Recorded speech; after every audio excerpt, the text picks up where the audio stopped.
Shalom peuple de Dieu, bienvenue dans cette troisième partie de cette émission, la révélation de l'évangile, présentée par l'homme de Dieu Stephen Chirimwami.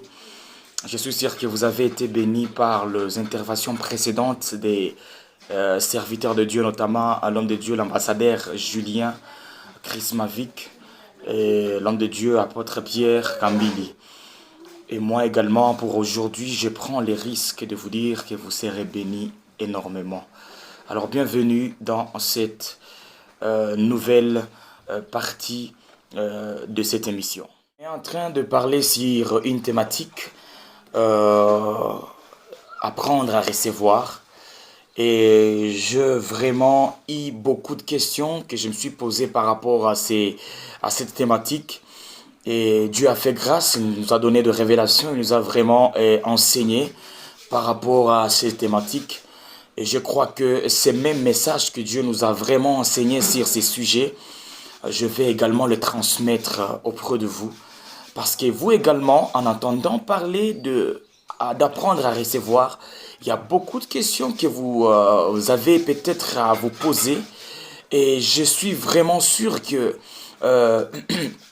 les choses que Dieu nous a appris par rapport à cette thématique vous sera aussi bénéfique. Quant à ce qui concerne d'apprendre à recevoir, lorsqu'on parle d'apprendre à recevoir, il y a des choses qui se fait entendre. La première chose, c'est apprendre, et la deuxième chose, c'est recevoir. Et alors, si tu consultes un peu ton dictionnaire, là où on parle d'apprendre, apprendre signifie aussi enseigner. Apprendre signifie aussi être formé. Je vais exagérer plus loin, je dirais également que apprendre peut dire aussi actualiser. Alors, comme on est en train de parler d'apprendre à recevoir, il y a aussi la deuxième chose qui s'est fait attendre, qui est recevoir. Et quand on parle de recevoir, c'est que recevoir veut dire prendre ce qui est donné par quelqu'un. Et comme on est en train de parler sur une thématique qui est purement chrétien, je vais dire que si on parle d'apprendre à recevoir, c'est que ça veut dire apprendre à recevoir les choses venant de Dieu. Alors aujourd'hui, on va voir, on va s'enseigner, on va être formé comment recevoir les choses venant de Dieu. Voilà que je viens d'expliquer les deux choses, les deux concepts. Apprendre et recevoir. Il y a vraiment multiples questions. Il y a multiples questions que toi-même, tu peux aussi te poser. Mais moi, je seulement soutirerai deux questions qui sont essentielles. La première question, c'est comment recevoir. Et la deuxième question, c'est par quel moyen recevoir. Alors, si on parlait de la première question, comment recevoir, si on essaie un peu de lire dans le livre de Marc, chapitre 11, les 23e versets, Marc, chapitre 11, le 23e verset, nous lisons au nom de Jésus-Christ. Je vous dis en vérité, si quelqu'un dit à cette montagne, ôte-toi. En faisant cette lecture, il y a quelque chose qui m'a vraiment intéressé dedans. Et ce qui m'a intéressé, c'est le verbe croire. Le message est vraiment très fort. Mais il y a un autre message qui est qui n'est ni seulement fort, mais le message est premièrement fort et il est aussi très profond. C'est ce message qui est dans Jean chapitre 14, verset 12. Nous lisons au nom de Jésus. En vérité, je vous l'ai dit, celui qui croit en moi fera les œuvres que je fais et il en fera de plus grandes. Ce que cela veut dire, lorsque tu crois seulement, c'est possible que tu apprennes à recevoir les choses de Dieu. Ça veut dire encore, tu ne connaîtras jamais comment recevoir les choses de Dieu si tu ne crois pas en lui-même. Pour dire quoi en d'autres termes, que c'est lui qui croira. Non seulement il fera des choses que Jésus avait fait, mais il fera aussi plus que Jésus sur la terre. Je lève ma main en haut en train de déclarer à quelqu'un qui est en train de me suivre que tout ce que tu es en train de faire en croyant en Christ, que tu ne le fais pas comme Jésus, mais que tu le fasses plus que Jésus. Parce que si Jésus pouvait ressusciter les morts en croyant en lui, toi tu peux faire plus que ressusciter les morts. Et je le déclare pour toi qui es en train de me suivre, que tu fasses, que tu fasses les choses que Jésus n'a pas fait. La deuxième question que je me suis posée sur ce sujet, c'est par quel moyen recevoir? Et directement, on va lire la Bible dans le livre de Marc, chapitre 5, le 27e verset jusqu'au 28e verset. La Bible dit ceci. Ayant entendu parler de Jésus, elle vint dans la foule par derrière et toucha son vêtement. C'est une histoire d'une femme à la perte de sang pendant 12 ans.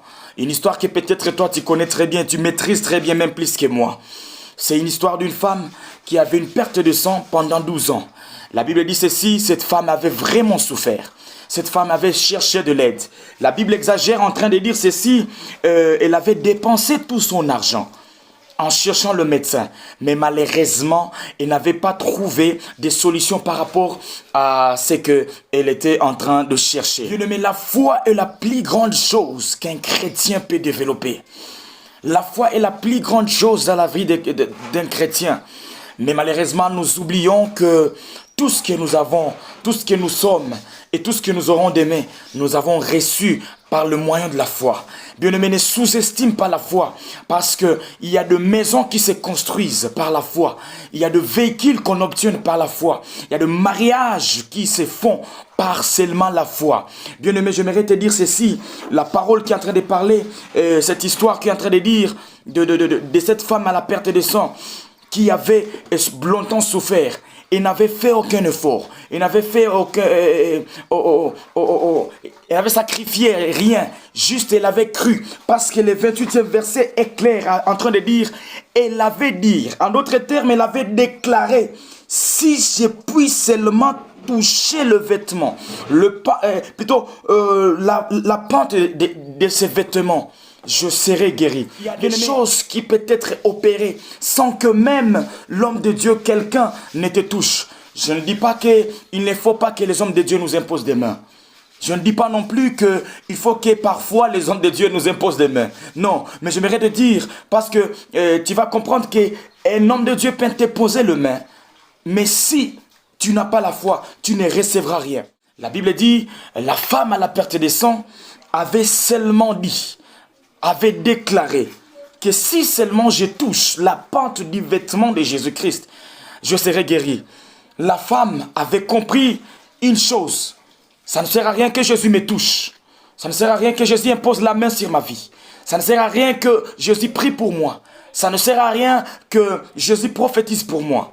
Elle avait compris seulement que ma foi est la seule arme qui peut m'aider à être guéri. Et je prie aujourd'hui que Dieu remonte encore le niveau de la foi que tu as.